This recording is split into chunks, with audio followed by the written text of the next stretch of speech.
Halo rekan-rekan semuanya, selamat datang di tutorial webinar atau TUWEB pertama kita di mata kuliah pemrograman berbasis web dengan kode mata kuliah STSI 4209. Sebelum kita masuk ke praktik teknis dari tutorial webinar pada saat ini, saya ingin meluruskan beberapa hal. Yang pertama adalah saya memutuskan untuk membuat tutorial webinar seperti ini karena kan saya menyadari bahwa teman-teman semuanya sangat memiliki banyak aktivitas yang beragam dan kita akan sangat sulit untuk melakukan atau penyesuaian waktu. Namun itu tidak akan menjadi sebuah halangan untuk kita untuk dapat memberikan atau mendapatkan makna dari tutorial webinar. Jadi saya memutuskan untuk teknik seperti ini sehingga saya sangat berharap untuk teman-teman dan rekan-rekan sekalian ketika video ini saya bagikan ke e-learning kita, harap ditonton dan harap diperhatikan dan harap dilaksanakan sehingga teman-teman semua dapat mendapatkan informasi dan insight supaya dapat mendukung kelulusan dari teman-teman semua di dalam mata kuliah ini. Baiklah, di kelas ini kita sebenarnya tidak sedang belajar sejarah, jadi nggak ada yang harus dihafal sedemikian rupa. Kita ini sedang belajar membangun sesuatu. Coding adalah superpower kita di era dunia digital saat ini. Mungkin nanti akan banyak atau sudah ada yang menemukan error. Mungkin ada rasa yang membingungkan, tapi ingat satu hal. Skill coding itu tidak datang dari membaca, tapi dari mencoba. Dan untuk memahami dan memiliki skill coding, kita harus sering-sering melakukan yang namanya percobaan dan mengulang. Jadi hari ini kita akan bahas bagaimana sih strategi agar kita tidak hanya lulus dengan nilai yang bagus, karena apa? Saya yakin teman-teman semuanya pasti sudah memiliki kemampuan yang mumpuni, nah, di dalam belajar. Nah, cuman saya berharap untuk teman-teman semuanya tidak hanya lulus dengan nilai yang bagus, tetapi benar-benar punya skill yang laku di industri. Oke, mari kita mulai. Mohon disimak dan harap diperhatikan. Oke, kenapa sih mata kuliah ini penting gitu ya? Kenapa mata kuliah ini menjadi sebuah tren saat ini? Karena skill atau mata kuliah ini mengharapkan kita memiliki skill atau skill yang berbasis kompetensi.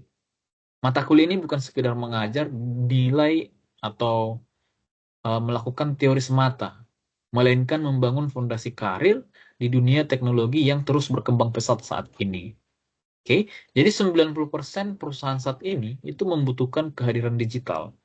Memahami pengembangan website itu adalah salah satu cara untuk masuk ke ekosistem digital global.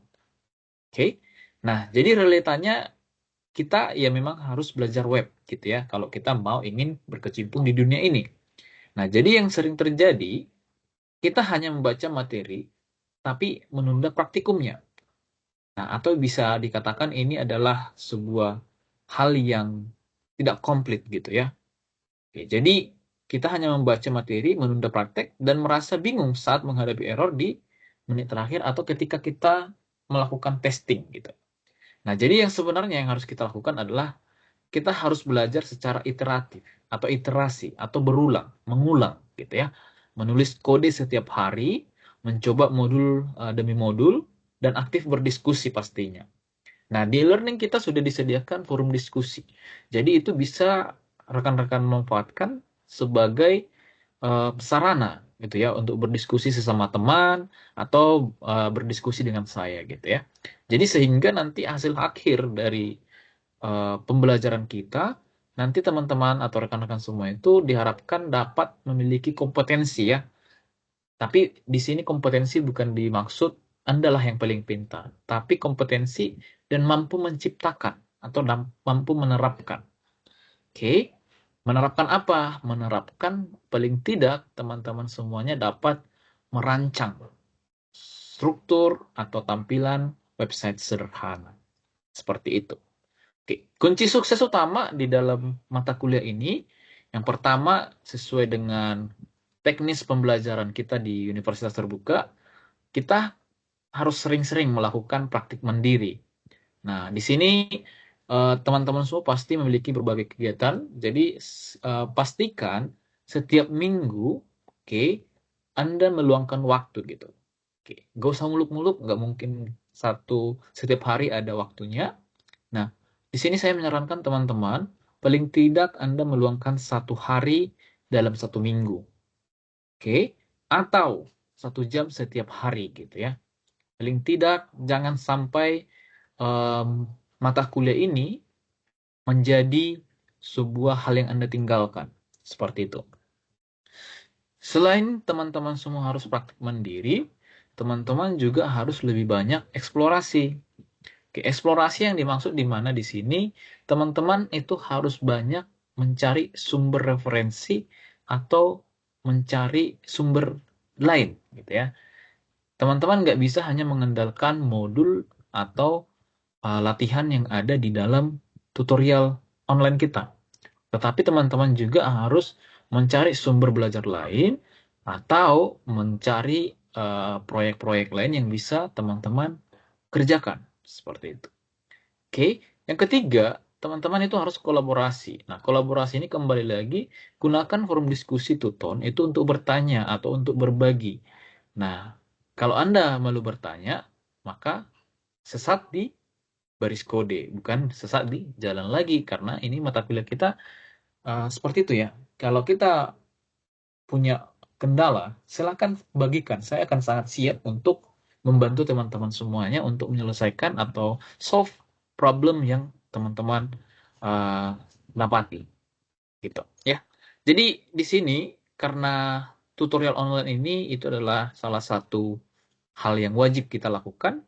Nah, tutorial online ini bukan sekedar formalitas ya teman-teman, harap diperhatikan dan garis bawahi, bukan sekedar formalitas. Bukan sekedar formalitas untuk kehadiran Anda. Nah, ini adalah ekosistem belajar Anda ya. Anda memilih kuliah di universitas terbuka karena Anda sudah tahu ekosistemnya.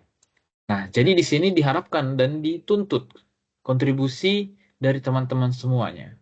Oke, lalu em, karena ini adalah tutorial online, sarana interaksi dengan tuton atau tutor ya, itu sangat diharapkan gitu. Jadi jangan Anda diam bersendiri gitu ya, atau diam sendiri tanpa ada interaksi atau ada partisipasi di selama aktivitas belajar yang ada gitu. Jadi harus banyak melakukan diskusi gitu. Kalau Anda pasif, Anda akan rugi sendiri. Itu Anda harus perhatikan ya. Anda pasif, Anda akan rugi sendiri. Oke? Nah, jadi di sini saya akan memberikan tips ya. Tips atau sebuah pencerahan lah ya. Bagaimana sih cara yang efektif dan benar untuk mengikuti atau menjalankan tuton ini? Oke, yang pertama itu harus kalian perhatikan jadwal di setiap aktivitas belajar. Oke, lalu kalian masuk ke aktivitas belajar tertentu, kalian baca materi inisiasi sebelum melakukan diskusi. Itu dia. Di setiap materi itu pasti akan ada sebuah hal yang ingin kalian tanyakan. Jadi kalian bisa berdiskusi, bertanya, memberikan tanggapan yang substantif ya. Nah, jadi kalau kalian bertanya, kalau kalian bingung untuk menanyakan apa gitu ya, misalkan kalian menemukan error gitu, tapi kalian bingung cara bertanyanya seperti apa. Silakan lampirkan screenshot jika kalian menemukan errornya gitu. Nah, mungkin dari situ akan memantik teman-teman yang lain untuk menjawab atau untuk memberikan pendapat gitu. Nah, jadi minimal target kalian itu kalian hadir di setiap sesi tambah menjawab satu diskusi gitu. Boleh memberikan pertanyaan, menanggapi pertanyaan, silakan. Oke, itu boleh kalian sesuaikan. Nah, cuman di sini perlu kita tegaskan aturan dan etika dalam pengerjaan forum diskusi dan tugas. Nah, integritas adalah aset terbesar dari seorang developer. Nah, kalian harus mempelajari cara mengerjakan tugas dengan benar tanpa mencederai etika akademik. Bagaimana maksudnya? Harus punya integritas. Integritas berarti kalian harus bisa mempertanggungjawabkan dan kalian bisa dan menunjukkan bahwa itu adalah hasil kerja kalian. Tidak dibantu oleh orang lain, dalam artian dijokikan, dan kalian dapat mempertanggungjawabkan apa yang sedang kalian kerjakan. Oke, tipsnya ya. Tips di sini bisa kita katakan bisa aja dulu gitu ya. Bisa aja dulu. Oke, fokus bisa dulu, baru kita rapikan belakangan. Jadi dalam artian ketika kalian mendesain atau merancang websitenya, gak usah fokus ke substansi atau fungsionalitas. Bisa aja dulu kalian membuatnya, lalu kita akan perlahan-perlahan perbaiki fitur-fiturnya.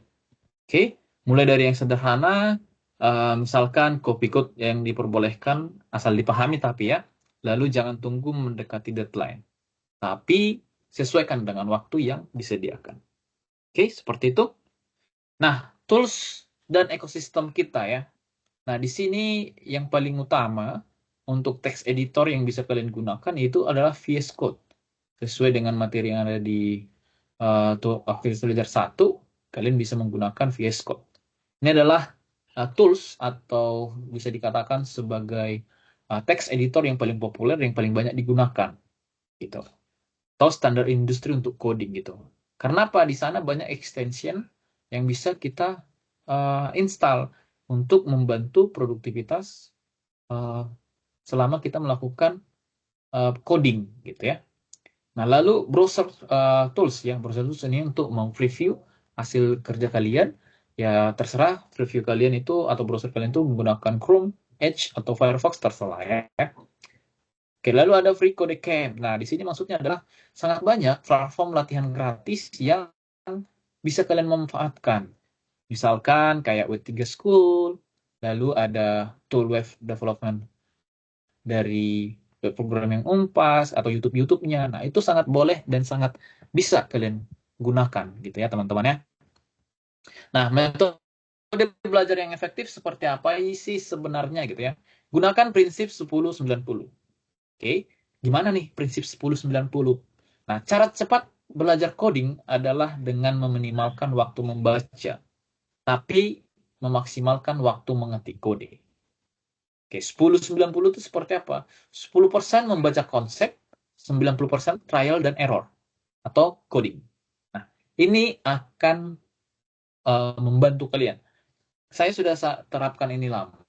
Ini akan sangat membantu kalian atau mempercepat kita bisa dan mudah memahami gitu teman-teman. Oke, jadi jangan terlalu banyak membaca konsep atau berpikir gitu. Kalian pahami 10% membaca konsepnya, ketika kalian sudah dapat intisari atau gambarannya, coba lakukan dan trial and error gitu ya. Coding itu 90%-nya adalah trial and error. Try, error, try lagi gitu dia. Oke? Nah, selanjutnya di sini ada sebuah kutipan yang ingin saya bagikan kepada teman-teman yang bunyinya adalah seperti ini.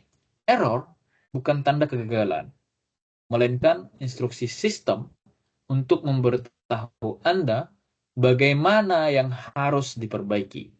Debugging adalah saat pembelajaran yang sesungguhnya terjadi. Oke, programming atau programmer mindset. Itu tadi. Try and error. Gitu. Jadi error itu bukan tanda kalian gagal atau nggak berhasil dalam melakukan coding. Tapi itu bisa dikatakan sebagai langkah atau instruksi untuk memberitahu kalian mana yang harus kalian perbaiki. Itu dia. Atau memperbaiki bug ya. Debugging itu memperbaiki bug. Oke, seperti itu. Oke, kita lanjut. Nah, strategi menuju kelulusan pada mata kuliah ini. Oke. Nah, kalian boleh lihat ada 8 sesi dan kurang lebih 16 aktivitas belajar. Oke. Nah, di sini semuanya boleh kalian sesuaikan. Setiap materinya atau setiap aktivitas belajarnya, kalian perhatikan jadwal, deadline untuk forum diskusi, tugas yang harus dikerjakan. Jangan sampai ada komponen yang wajib itu kalian abaikan atau terlewat gitu. Ini akan sangat mempengaruhi penilaian kalian dan akan menentukan kelulusan kalian di dalam mata kuliah ini. Jadi saya sarankan lebih memperhatikan jadwal, memperhatikan aktivitasnya, apa saja yang harus dikerjakan dan dikumpulkan. Oke. Nah, target pencapaian ya, target minimal ya, kalian dari lulus mata kuliah ini, kalian pahamlah struktur web dan lulus dari mata kuliah ini. Oke, target idealnya, kalian bisa membuat website full stack. Full stack itu maksudnya ada front end dan back end-nya. Oke, jadi jangan hanya puas dengan target minimal, industri mencari yang memiliki target ideal.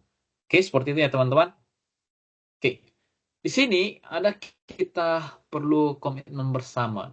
Oke, saya sebagai tutor itu akan memberikan feedback ya, yang membangun, menjawab kendala teknis atau membantu menyelesaikan permasalahan atau kendala yang kalian alami selama mengerjakan tugas atau diskusi dari mata kuliah ini. Jadi jangan sungkan untuk berdiskusi dan kendala yang kalian sedang alami. Oke. Peran kalian sebagai mahasiswa dalam uh, tutorial online ini, dalam mata kuliah ini ya, nah aktiflah bereksplorasi, mau mencoba hal baru, dan tidak mudah menyerah saat kalian melakukan coding dan mendapatkan error. Dan tetap menjaga integritas kalian ya. Jadi harus bisa mempertanggungjawabkan apa yang kalian kerjakan. Seperti ini kita udah punya tugas 1. Nah, harap dikerjakan dan dikumpulkan tepat waktu. Saya cek kemarin terakhir masih hanya ada 4 orang yang mengumpulkan. Harap dikumpulkan segera supaya saya bisa memberikan feedback, supaya kalian bisa memperbaiki dan bisa memberikan yang terbaik untuk tugasnya. Untuk tugas-tugas selanjutnya juga harap diperhatikan, jangan menunggu waktu deadline, dan jangan sampai kelupaan. Itu akan berpengaruh dan sangat membahayakan kalian. Oke, terakhir, apakah sekarang sudah siap untuk code atau coding? Nah, langkah pertama yang harus kalian lakukan adalah buka e-learning kalian. Oke, pelajari lagi dari modul 1. Kalau udah dibaca, langsung kerjakan tugas 1.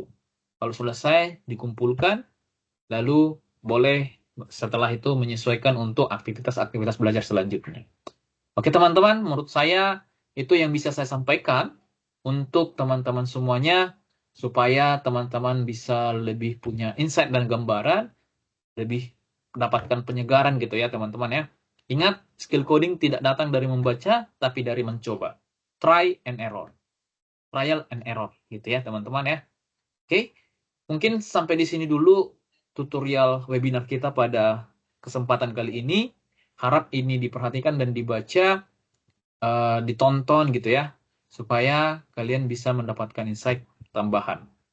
Oke, jika ada pertanyaan, boleh disampaikan nanti di forum diskusi, dan harapan saya untuk tutorial web kedua nanti kita boleh bergabung bersama-sama, melakukan tutorial web bersama-sama dalam lingkungan yang sama di dunia maya seperti ini. Jadi pesertanya ada gitu ya. Jadi kalian tidak hanya menonton video rekaman aja. Oke, saya harap nanti di web 2 kita sudah bisa sama-sama berkumpul di ruang maya seperti ini. Oke teman-teman, terima kasih. Tetap semangat dan jangan lupa untuk mengerjakan seluruh aktivitas yang wajib dikerjakan di setiap aktivitas belajar pada mata kuliah ini. Kalian pasti bisa dan kalian pasti dapat menyelesaikan mata kuliah dengan baik. Terima kasih, sampai jumpa di kesempatan berikutnya. Thank you.